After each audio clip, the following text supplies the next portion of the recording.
Céline Moyard, bonsoir. Vous êtes vice-présidente de la Fédération Enfance et Famille d'Adoption.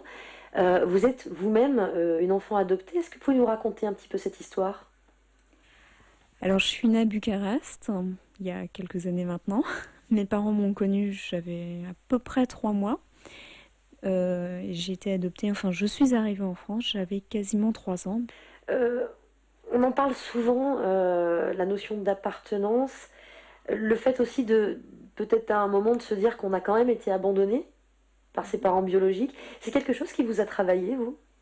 Qui vous travaille peut-être? Alors, travailler, oui, non. Alors, moi, non, pas plus que ça, mais la société, au moment de l'adolescence, hein, m'a renvoyée au fait que finalement j'étais différente puisque j'avais été adoptée. Euh, on s'en rend compte dans les formulaires, hein, tout simplement, chez le médecin, et puis des personnes qui vous posent des questions, parfois un peu surprenantes. Et puis une fois qu'elles vous l'ont posé, bon, ça y est, elles sont passées à autre chose, hein. Est-ce que vous avez voulu savoir à un moment, voilà, quelles étaient vos origines et comprendre peut-être ce qui avait fait en sorte que vous vous retrouviez adopté?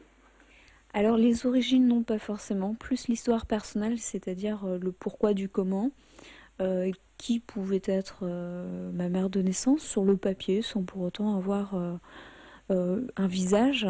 Voilà, sans plus. Et puis plus poser un lieu sur l'endroit où j'étais née. C'était plus dans cette démarche, pour cette raison que nous sommes retournés à Bucarest il y a quelques années. Et donc l'adoption n'est pas forcément un traumatisme. Non. Effectivement, à certains moments donnés, ça peut être source de très grandes failles, très grandes faiblesses, mais aussi, il ne faut pas l'oublier, une très grande force à d'autres moments.